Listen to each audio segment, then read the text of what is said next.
こんにちは。カピトリップのカピです。今日は徳島県三好市の阿波池田にやってきました。あいにくの雨なんですが、これはこれで悪くないかも。それじゃあ早速駅前の商店街を歩いてみようと思います。商店街のアーケードをくぐるとバス停がたくさん。ダイヤがびっしり書き込まれてるからたくさんバスが出てるのかもしれない。このアーケード商店街は車道になってるんだね。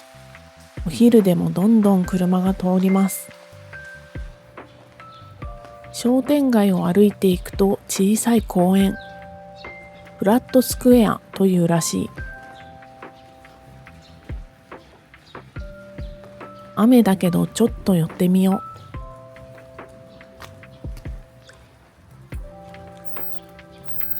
これは雨は防げないみたい。ようこそ三好市へ。歓迎されている。お邪魔します。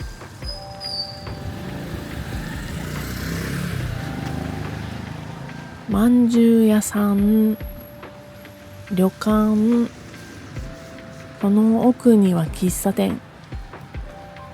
旅に来たなーって感じがする。まだやってないお店もちらほらあって、人通りも少なくて、平日の昼間ってこんな感じなのかな。でもこのくらい静かな方が街の音が聞こえていいね。あ、車が来たよ。こんな感じでアーケードの下を車が通ります。それにしても雨の日のアーケードほどありがたいものはないね。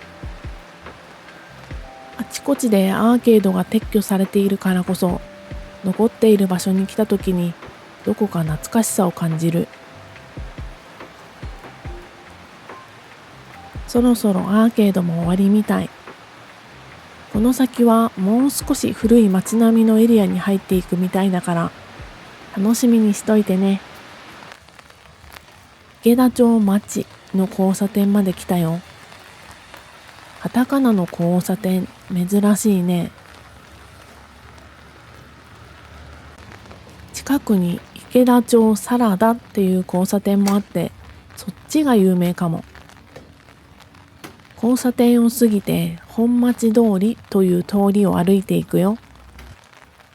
あ、本町通りの看板もあるね。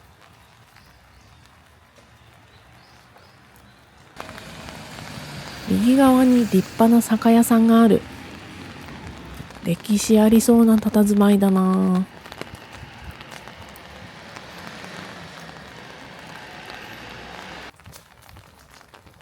お、たくさんのサルボボ、そして井戸がある。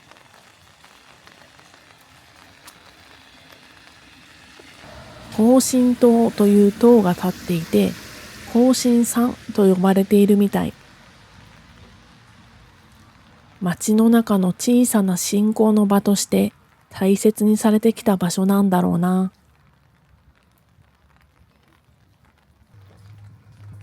手作りふるさと賞の石碑もあるね。平成元年に歴史を生かした街並み30選に選ばれたみたい。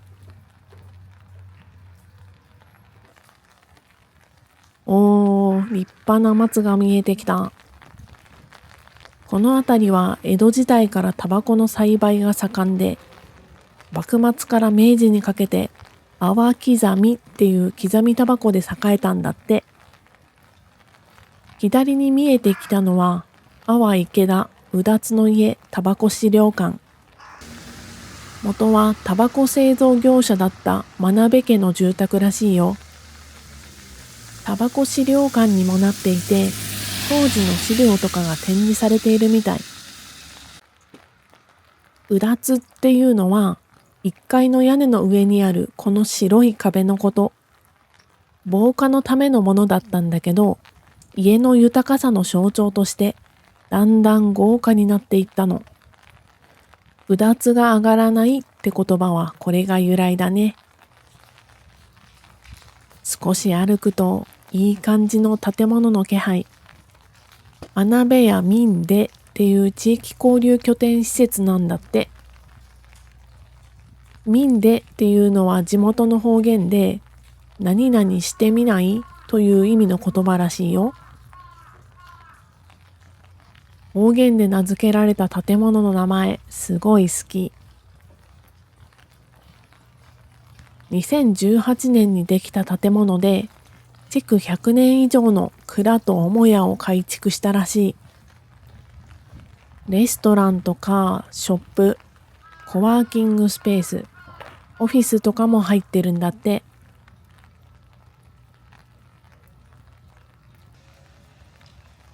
古い街並みの中にこういう新しい場があるのってすごくいいよね。これからもっと街に馴染んでいくんだろうな。ちょっとだけ中に入ってみよう。中庭の松は昔からあるものを残しているのかな。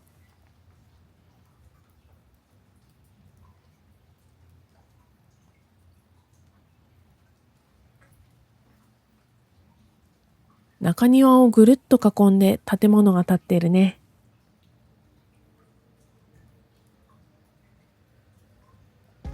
さて、もう一回本町通りに戻ってきた。この建物にもうだつがあるね。さっきとは形が全然違う。家ごとの違いを見てみるのも面白いかも。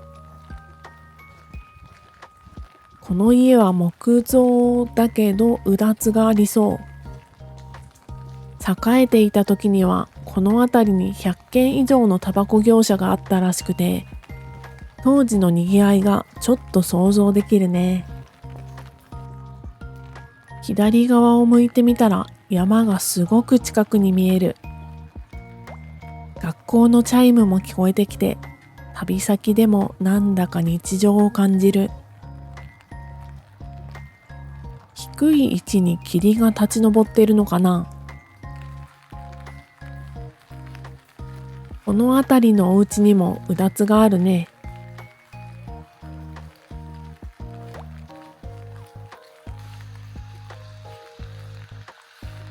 だいぶ東に歩いてきた。道がちょっと下っていて地形を感じる。この先にちらっと見えているのが徳島県を東西に流れる吉野川だよ。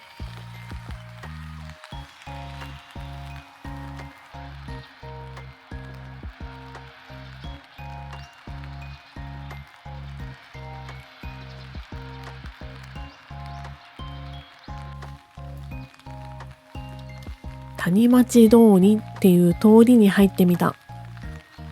さっきよりも住宅地っていう感じなのかな。あ、本町通りにあったのと同じ看板もあるね。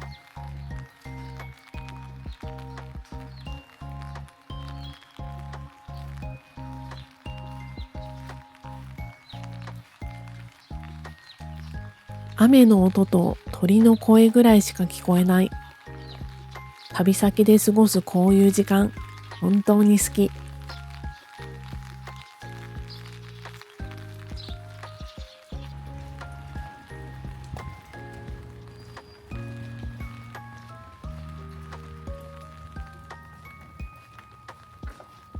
昔ながらのタバコ屋さんの角を曲がって庚申通りに入っていくよ。さっきの庚申堂と関係のある名前なんだろうね。通りの名前としても残ってるんだね。高知銀行と大通りが見えてきた。ここは徳島県だけど支店があるみたいだね。この先が池田町町の交差点。実は町の交差点は阿波池田に2つあるんだ。町2つとサラダの交差点を制覇してみてね。交差点を渡ると今度は四国銀行。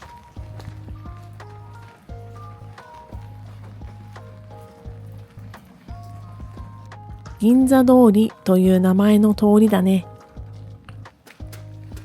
今まで歩いてきた通りとまた少し雰囲気が違う。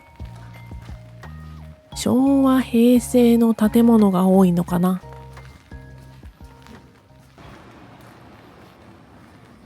今日は結構いろんな淡い池田を歩けた気がする。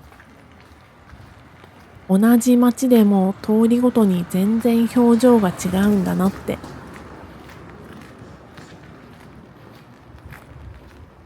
雨だからこその街の表情を見れていい旅でした。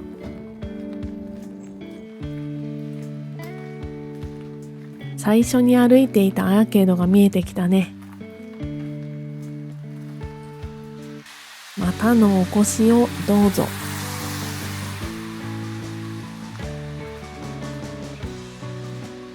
それじゃ今日はこの辺で。またお散歩しましょう。バイバーイ。